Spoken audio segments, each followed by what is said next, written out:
కాకినాడ శ్రీనగర్ ఆదిత్య పాఠశాల 41 వసంతాలు పూర్తి చేసుకున్న శుభ సందర్భంలో ఉత్సవ్ 2025 పేరిట పాఠశాల వార్షికోత్సవం ఘనంగా నిర్వహించారు.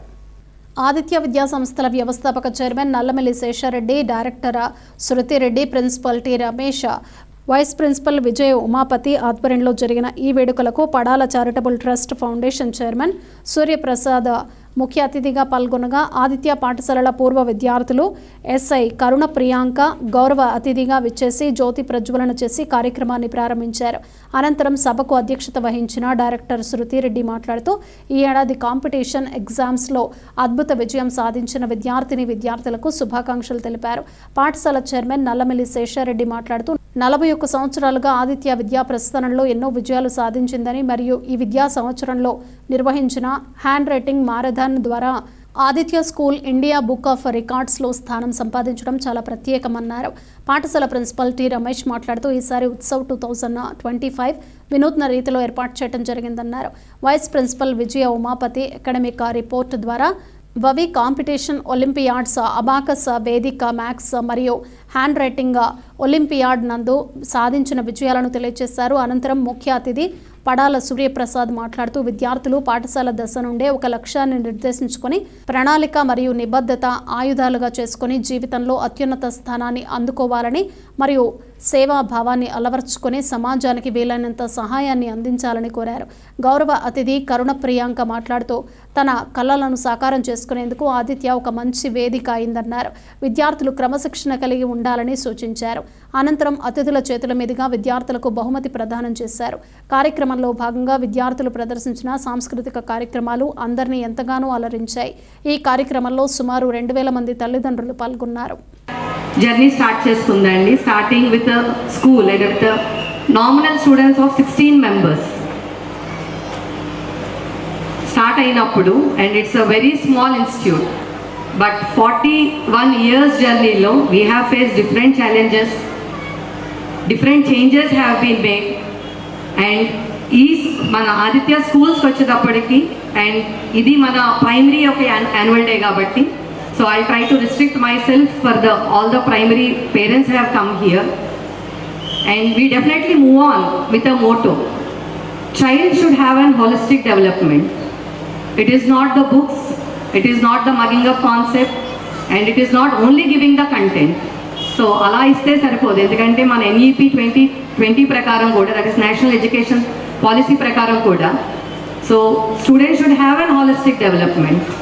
So holistic development, is it possible with only giving the fundamental foundation in subject? No.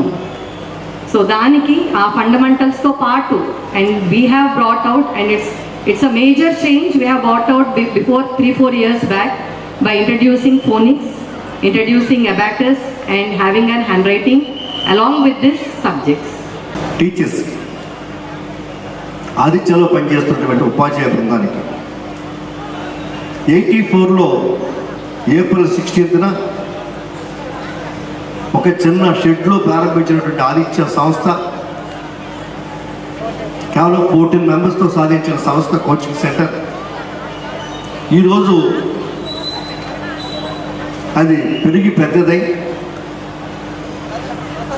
సుమారు 1,00,000 మంది విద్యార్థులతోటి, 7,000 మంది స్టాఫ్ తోటి ఒక యూనివర్సిటీగా మారింది. అంటే దీని క్రెడిబిలిటీ అంతా కూడా ఇక్కడ పనిచేస్తున్నటువంటి ప్రిన్సిపల్స్ది, స్టాఫ్ది మాత్రమే. మెయిన్ థింగ్ అంటే అక్కడ నుండి వచ్చిందానేనండి. నేను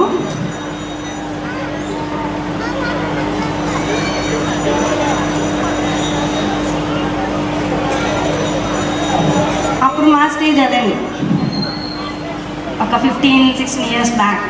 అది మా స్టేజ్. యాక్చువల్గా మాన్యువల్ డే, అసెంబ్లీ అన్నీ అక్కడే జరిగేవి. స్టేజ్ మీదకి రావాలంటే మీకు అర్థమవుతుందో లేదో, శేషారెడ్డి సార్ ఎక్కడైనా వస్తున్నారు ఈరోజు స్కూల్కి అంటేనే మేము అసలు వణికిపోయేవాళ్ళం. అసలు సార్ అంటే చూస్తేనే ఇంకా చూడ్డానికి కూడా భయం అనమాట. క్లాస్ నుంచి బయటకు రాకూడదు. And Aditya is meant for it's discipline. అది అసలు ఎవరు కాదనలేరండి. ఎన్ని స్కూల్స్, ఎన్ని కాలేజెస్, అంటే ఎన్ని ఇన్స్టిట్యూషన్స్ వచ్చినప్పటికీ ఆదిత్యకు ఉండే డిసిప్లిన్ నాకు తెలిసినంత వరకు ఇంకెక్కడ చూడలేమండి. అంటే యాజ్ ఎ స్టూడెంట్ అవి ఇన్స్ట్రక్షన్స్ లేక లిమిటేషన్స్ అనుకుంటాము. అంటే నేను అలానే అనుకున్నాను. ఎందుకంటే మార్నింగ్ 9 o'clockకి అసెంబ్లీ కోసం లోపలికి వస్తే ఆ గేట్ క్లోజ్ అయిపోయేది. ఆ ప్రైమరీ స్కూల్లో ఒక గేట్ ఉండేది, అది కూడా అంతే 12:15 ఆఫ్టర్ లంచ్ బ్రేక్. పేరెంట్స్ వచ్చిన తర్వాత పేరెంట్స్ కూడా బయట నుంచోవాలి. టైం అయిపోయింది, మా పిల్లల్ని పంపించండి, మేము లేదా ఊరు వెళ్తున్నాం, మా పిల్లల్ని పంపించండి అంటే టీచర్స్ అసలు ఎలా చేసేవారు కాదండి. ఎందుకంటే నేను లోపల నుండి వచ్చిందండి మా పేరెంట్స్ కోసం. టైం అంటే టైమే, నువ్వు లేటుగా వచ్చావా స్టూడెంట్ బయటే, నువ్వు త్వరగా వచ్చావా పేరెంట్ బయటే. అంటే టైం అంటే నువ్వు టైం లోపు వస్తే లోపలికి వస్తావు స్టూడెంట్ అయితే, పేరెంట్ అయితే టైం అయిన తర్వాతే లోపలికి వస్తావు. సో చదువు అంటే ఎందుకు నాకు చాలా ఇంట్రెస్ట్. సో చదివిన తర్వాత 7th క్లాస్ స్కూల్ ఫస్ట్ వచ్చిన తర్వాత స్కూల్ లాంటి టీచర్లు అందరూ కూడా వాళ్ళు డబ్బులు వేసుకొని చందాలు వేసుకొని కాకినాడ తీసుకొచ్చారు. ఒక టెస్ట్ రాయించారు, ఏపీఆర్ స్కూల్ ఎంట్రన్స్ టెస్ట్, గురుకుల పాఠశాల. అందులో క్రాక్ అయింది. సో భూపతిపాలెం రెసిడెన్షియల్ స్కూల్లో 8th, 9th, 10th complete free education. మా వాళ్ళకి ఒక పైసా ఖర్చు కాలేదు, అందరూ happy. So 10th class I got state second rank in 1988. ఆ తర్వాత ఏపీఆర్టీసీ నాగార్జున సాగర్లో ఫ్రీ అడ్మిషన్ వచ్చింది. So +1, +2 English medium. Again I got state rank in 1990 ఇంటర్మీడియట్లో ఎంపీసీ. ఆ తర్వాత నారాయణ కోచింగ్ సెంటర్ వాళ్ళు నెల్లూరు తీసుకెళ్ళి, Narayana Nellore was the only coaching centre ఆ టైంలో. నారాయణ సార్ మాకు మ్యాథ్స్ చెప్పేవారు, మ్యాథమెటిక్స్ చెప్పేవారు ఆయన స్వయంగా మాకు. సో నెల్లూరులో కోచింగ్ సెంటర్ అయిపోయింది. ఎంసెట్ ఫ్రీ కోచింగ్ ఇచ్చారు. ఎంసెట్ ర్యాంక్ 483, 483. సో మంచి ర్యాంక్ పేపర్లో పడింది, సూపర్. ఇంటికి వచ్చి నాన్నకి వచ్చి నాన్న మంచి మంచి మార్కులు వస్తున్నాయి, ర్యాంకులు వస్తున్నాయి, నా పేరు పేపర్లో పడింది, మా ఊరి పేరు పేపర్లో పడింది. నా సో వాట్ అన్నాడు ఆయన. సో వాట్ అంటే ఇప్పుడు కాకినాడ అడ్మిషను జేఎన్టీ కాకినాడలో అడ్మిట్ కావాలి, ఒక 10,000 రూపాయలు కాలేజీ ఫీజు కట్టాలి, అడ్మిట్ కౌన్సిలింగ్కి వెళ్ళాలి. సో 4 ఏళ్ళు కాలేజీలో ఉండాలి, పుస్తకాలు ఉంటాయి, బట్టలు ఉంటాయి, పరీక్షలు ఉంటాయి, హాస్టల్లో ఉండాలి, ఖర్చు అవుతుంది అన్నాడు. ఎంత ఖర్చు అవుతుంది అన్నాడు. 4 ఏళ్ళు కదా అన్న 40,000 ఖర్చు అవుతాం. అప్పుడు 40,000-50,000, ఇప్పుడు ఇంకా ఎక్కువ. ఆయనకు అర్థం కాలేదు ఏం మాట్లాడుతున్నాను. ఇక మతిపోయిందా, నేను ఏం చేస్తాను, అర్థం అవుతుందా?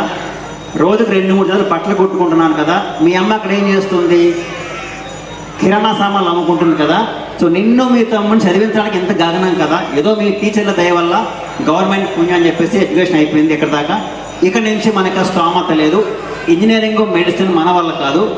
నేను ఒక పని మాత్రం చేయగలను, నీకు మార్కు లిస్టులు, ర్యాంకులు, కార్డులు అన్నీ పక్కన పెట్టి వచ్చి నా పక్కన కూర్చుంటే 1 సంవత్సరం తిరిగేలాగా నిన్ను ఈ ఊళ్ళో నంబర్ 1 టైలర్గా తయారు చేస్తాను. ఓకే. సో నాకు కోపం వస్తుంది, బాధ వస్తుంది, ఏడుపు వస్తుంది, అన్ని పక్కన పెట్టి అనుకుంటూ కూర్చున్నాను. ఊళ్ళో వాళ్ళు ఊరుకోలే, వాళ్ళు మొత్తం చాటింగ్ అంతా వేసి మా ఊళ్ళో ఏలేశ్వరం విలేజ్లో ఒక థియేటర్లో ఒక సినిమా బెనిఫిట్ షో వేశారు. చాటింగ్ అంతా మనవాడి స్కూల్ చదువు ఆగిపోతుంది కాలేజ్ చదువు చెప్పేసి ఒక ఫండ్ రైజింగ్ ఈవెంట్ కండక్ట్ చేసి 7,000 రూపాయలు కలెక్ట్ చేసి ఇంట్లో పెట్టించాం. అవి కూడా సరిపోలేదు, మళ్ళీ బ్యాక్ టు స్క్వేర్ 1 అన్ని పక్కన పెట్టేసి వచ్చిన మా నాన్న పక్కన కూర్చొని రద్దు పని నుంచి మొదలు పెట్టేశాను. నా చదువు ఆగిపోయిందన్న విషయం స్పష్టంగా అర్థమైపోయింది నాకు. ఆ తర్వాత ఒక సంస్థ వాళ్ళు ఒక పేపర్లో వేయడం వల్ల మీరు బాగా చదువుకొని పేదరికంతో చదువు ఆగిపోతే మేము స్కాలర్షిప్ ఇస్తామని చెప్తే వాళ్ళకి అప్లై చేయడం వల్ల బీటెక్ 4 ఏళ్ళు కూడా వాళ్ళు సంవత్సరానికి 10,000 రూపాయల స్కాలర్షిప్ ఇవ్వడంతో కాకినాడ జేఎన్టీ కాలేజీలో 4 ఏళ్ళు బీటెక్ అయిపోయింది.